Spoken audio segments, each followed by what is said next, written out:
आजाज देख रहे हैं आप प्रोग्राम। अब तक सनम के साथ हम हालात, वाक़ात और सियासत पे नजर रखते हैं, लेकिन खित्ते पीर पंचाल यानी पुंछ राजौरी के इलाका गर्म है। अभी एक और खबर आ रही है, ये कुछ देर पहले अभी खबर आई और हमारे साथी सनी शर्मा जो है मौके पे मौजूद है।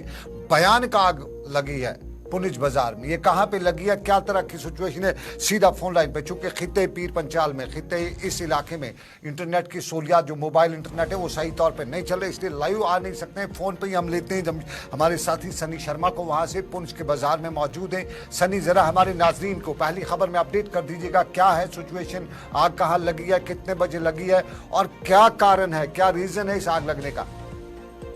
मैं आपको बता दूं लगभग 9:20 पर मार्केट में जो है एक फुटवेयर की दुकान है, वहां ये आग जो है वो लगी है। और आपको बता दें, जैसी ही आग लगी तो पुंछ के लोग जो है वहां पर इकट्ठा हो गए और आग पर काबू डालने की कोशिश की। वहीं अगर फायर ब्रिगेड की बात करें तो फायर ब्रिगेड की गाड़ी को कुछ समय जरूर मार्केट में आते लगा, क्योंकि एक तो मार्केट में इतना स्पेस नहीं है और दूसरा रात के समय लोग मार्केट में गाड़ियां लगाकर चले जाते हैं, जिसकी वजह से गाड़ी को यहाँ पहुंचने में बहुत समय लग गया। वहीं अगर हम बात करें तो अभी भी पूरी दुकान में जो है आग की लपटें जो है वो नजर आ रही है। और अगर हम बात करें तो पूरे पुंछ के लोग जो हैं इस आग पर एरिया कितना, पुंछ का बाजार जो है कितना घना है? चूंकि मैं पुंछ के बाजार में कहाँ पे है, थोड़ा सा एग्जैक्ट लोकेशन बता दीजिए हमारे। बिल्कुल सनम, ये शक्ति रेडियो के बिल्कुल साथ में ही काजी फुटवेयर की दुकान है, वहाँ ये आग लगी है। और आग इतनी भयंकर होती जा रही है, जिस तरह से डबल फ्लोर और उसके बाद ट्रिपल फ्लोर पर जो है इस समय आग जो है वो पहुंच चुकी है। और फायर ब्रिगेड की अगर बात करें तो 2 गाड़ियां जो है यहाँ पर पहुंची हुई है, फिर भी आग पर काबू जो है नहीं डाल पा रही हैं। जी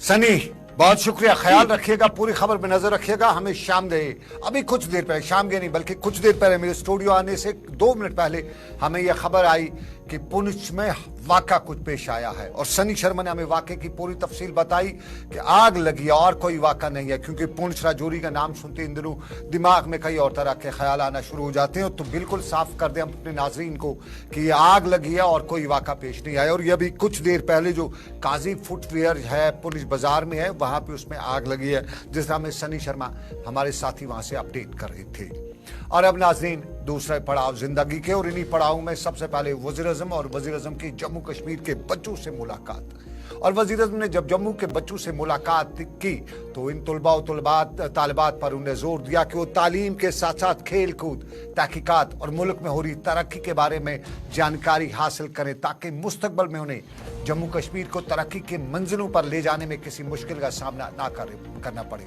जम्मू कश्मीर के बच्चे वतन को जाने स्कीम के तहत मुल्क के मुख्तलिफ इलाकों से जो या जम्मू कश्मीर के मुख्तलिफ इलाकों से ताल्लुक़ रखने वाले हैं और ये 250 के करीब बच्चे हैं। और इनने दिल्ली में वज़ीर-ए-आज़म से मुलाकात की और यहाँ वज़ीर-ए-आज़म नरेंद्र मोदी ने तलबा के साथ मुख्तलिफ मज़ामीन के बारे में सवाल जवाब का सिलसिला भी रखा और यहाँ बच्चों को तलकीन की कि वो तालीम, खेल कूद और मालूमात के लिए अपनी सहूलियात का भरपूर मुजाहरा करें, अपनी तालीम की तरफ तवज्जो दें। और वज़ीर-ए-आज़म ने कहा कि जम्मू कश्मीर का बच्चा दुनिया के किसी भी बच्चे से कम नहीं है, इसमें सलाहियतें कूद कूद कर भरी हुई हैं, लेकिन उसे बेहतर प्लेटफार्म फराहम करने की ज़रूरत है और उन्हें इस वक्त सरकार बेहतर प्लेटफार्म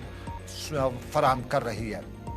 वज़ीर-ए-आज़म ने तलबा और तालिबात से बातचीत के दौरान ये भी कहा कि भारत एक ताकतवर मुल्क की हैसियत से उभर कर सामने आ रहा है और इसके पीछे मुल्क के दानिश्वरों, कलमकारों, सियासतदानों, सहाफ़ियों और किसानों, मजदूरों सबका हाथ शामिल है। और उन्हें तलबा और तालिबात को बताया कि भारत एक सॉफ्टवेयर इंजीनियरिंग में तरक्की कर चुका है और आज दुनिया भारत की टेक्नोलॉजी से इस्तिफादा हासिल कर रहा है, इसलिए बच्चों को चाहिए कि वो टेक्नोलॉजी की तरफ ध्यान दें।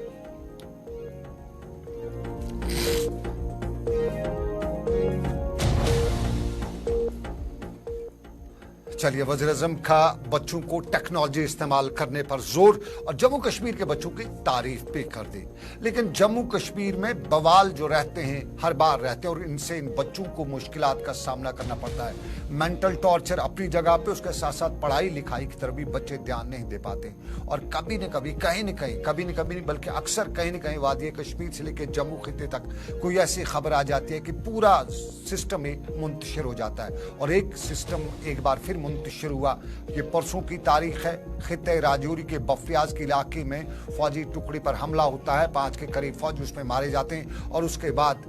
एक बदल मामला भी होता है। उस मामले में मुल्क से लेकर जम्मू कश्मीर के इंतजामिया से लेकर आवाम को हिला के रख दिया।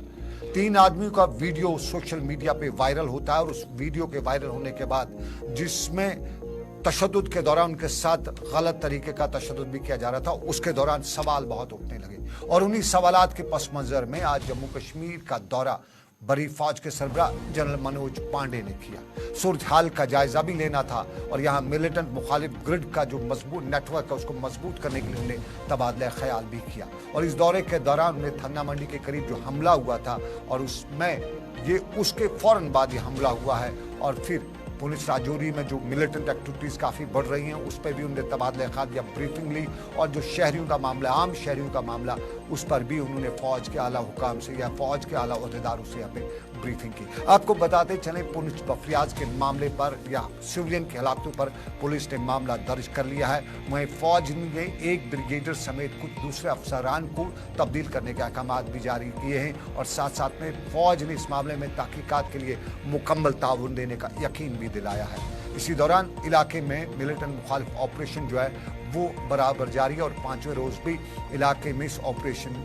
देखने को मिला। उधर बताया जाता है कि जम्मू कश्मीर का दौरा वज़ीर दाखिला 27 मार्च को भी कर सकते हैं और जम्मू कश्मीर के दौरे के दौरान वो इस इलाके पर भी नजर रख सकते हैं। इस इलाके में भी जाएंगे और यहाँ भी फौजी अफसरान के साथ मीटिंग की सदारत करेंगे। राजौरी पुंछ अजला की मौजूदा सूरत हाल का जायजा भी वो लेंगे, लेकिन army chief general Manoj Pande ने आज जमीनी सूरत हाल का जायजा लेने के लिए जो जम्मू कश्मीर का दौरा किया उसके बाद माना जा रहा है कि कई अहम मामला जो हैं उस पर बातचीत हो सकती है। सोशल मीडिया पर जो वायरल हुआ था और उसमें आम शहरियों को वर्दी में मुलविस कुछ अफराद तशद्दुद का निशाना बनाते हुए देखे गए थे, उस पर फौज ने भी तहकीकात का हुक्म दिया है और मरने वालों के लवाकीन को मुआवजे और नौकरियों का ऐलान भी सरकार ने किया है। इधर ऑपरेशन जो 5वें दिन में दाखिल हुआ है उस दौरान आज आपको बताते चलें कि इंतजामिया ने किसी भी गड़बड़ को रोकने के लिए आज तीसरे दिन भी इंटरनेट सर्विस मुअत्तल रखी थी। सुरनकोट बगलियार शाहरा पर गाड़ियों की आमदरफ्त आज तीसरे दिन भी बंद रही, जबकि पुंछ राजौरी और कस्बों के आसपास के इलाकों में हिफाजती इंतजाम सख्त किए गए हैं। लोगों की नकल हरकत पर कड़ी पाबंदी रखी जा रही है, राहगीरों की तलाशी ली जा रही है, शिनाख्ती कार्ड चेक किए जा रहे हैं और ये भी माना जा रहा है कि सुरन बफरियार पुंछ जो ऑपरेशन इस वक्त चल रहा है उसको दिफाई हुकाम या दिफाई तजिया निगार बता रहे हैं कि आखिरी मरहल में दाखिल हो चुका है और जंगलों की तलाशी कार्रवाई की जा रही है। इन जंगलों की तलाशी कार्रवाई के दौरान हेलीकॉप्टर, ड्रोन और सूंघने वाले कुत्तों के साथ साथ दूसरे जराये भी इस्तेमाल किए जा रहे हैं और ये सारी सिचुएशन इसलिए है क्योंकि फोर्सेस को और पुलिस को इनपुट से या फौज के इनपुट से कि इस इलाके में 30 से ज्यादा मिलिटेंट जो हैं वो सरगर्म हैं।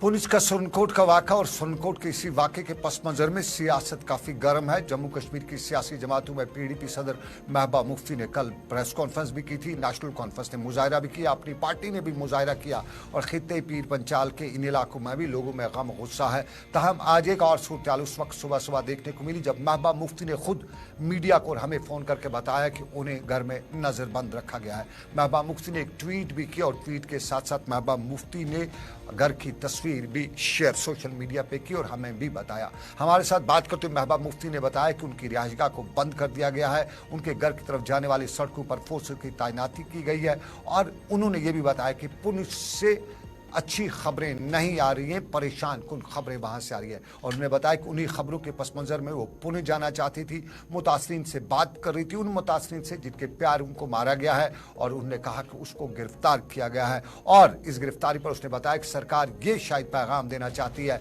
कि जम्मू कश्मीर के लोगों की कोई आवाज़ नहीं है और कोई पूछने वाला नहीं है। ये बड़ी नाइंसाफ़ी है, इससे बड़ा जुल्म और क्या हो सकता है, ये महबूबा मुफ्ती ने बताया। महबूबा मुफ्ती ने यहाँ थन्ना मंडी के फारूक नामी लड़के की मिसाल देते हुए बताया कि फारूक अस्पताल में जिंदगी और मौत की कश्मकश में मुब्तला है और ये फारूक वही है जिसके खानदान के 5 अफराद को 2005 में मिलिटेंटों ने हलाक किया था और उसने कहा कि इस एक शख्स जो मुल्क के लिए इससे और ज्यादा क्या कुर्बानी दे सकता है। ये मिसाल दी महबूबा मुफ्ती ने और उन्होंने कहा कि उसे गिरफ्तार करके तशद्दुद का निशाना बनाया गया है, ये जुल्म है। ये महबूबा मुफ्ती ने बताया और महबूबा मुफ्ती ने बताया कि जम्मू कश्मीर की सरकार क्या यहाँ पे इंतजामिया क्या कर रही है, क्यों क्यों यहाँ की आवाम के साथ दुश्मनी जैसा सलूक कर रही है, लोगों को मारते हैं और हिरासत में तशद्दुद का निशाना बनाया जाता है, वीडियो बनाई जाती है। महबूबा मुफ्ती ने हमारे साथ बात करते हुए बताया और महबूबा मुफ्ती ने यह भी सवाल उठाया कि हिरासत में कोई भी शहरी वीडियो नहीं बना सकता और ये वीडियो उठाना और इसको गर्दिश कर को सोशल मीडिया पे वायरल करना,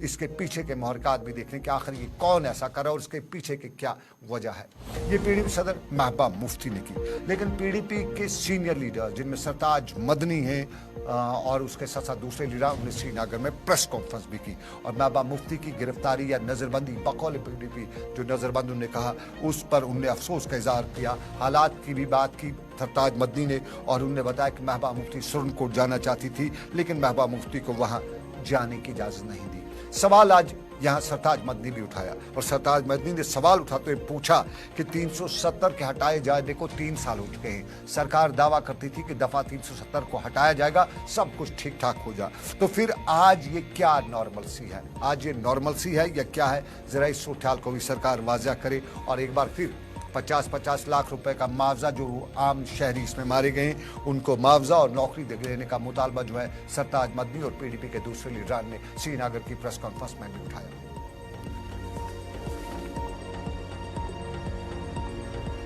सरकार से ये पूछना चाहिए कि ये जो सरकार बोलती है कि सामान्य है, सामान्य, कहाँ सामान्य है? बारामूला में सामान्य है, राजौरी में सामान्य है, कहाँ सामान्य है? जो आप दावा करते हैं 370 हटने के बाद 370 से जम्मू कश्मीर में जो भी मिलिटेंसी थी, चाहे हालात खराब थे, वो तो आप कहते थे कि ये तो 370 इसका जिम्मेवार है। अब तो 370 हटे हुए 4.5 साल हो गए, अब तो उससे ज्यादा होने लगा है जो पहले होता था। अगर 370 ही इसमें वो वजह थी तो फिर 304 साल हो गए, तो अब तक तो फिर हालात कुछ और होने चाहिए थे। जो आज लगता है हालात हैं वो तो नहीं होने चाहिए थे। जैसे हमारा ये एसएसपी बेचारा, हमारे राजौरी वाले जहां 5 फौजी शायद उसमें मारे गए, 3 सिविलियन मारे गए और बाकी लोग जख्मी हो गए, उनसे टार्चर कितना किया गया। पीडीपी पीडीपी सीनियर लीडर सरताज मदनी का श्रीनगर में प्रेस कॉन्फ्रेंस के दौरान सवाल उठाया और सवाल के साथ आपको बताएं कि सवाल और भी उठे हैं और उन्हीं सवालात पर हम आएंगे, लेकिन पहले एक छोटा सा तजारती वक्फा, हम ब्रेक लेते हैं। ब्रेक के बाद सुरनकोट भी जाएंगे, गुलाम नबी आज़ाद ने भी बयान दिया है और उसके साथ साथ बीजेपी का भी बयान है। ये सब कुछ रहेगा लेकिन छोटे से तजारती वक्फे के बाद।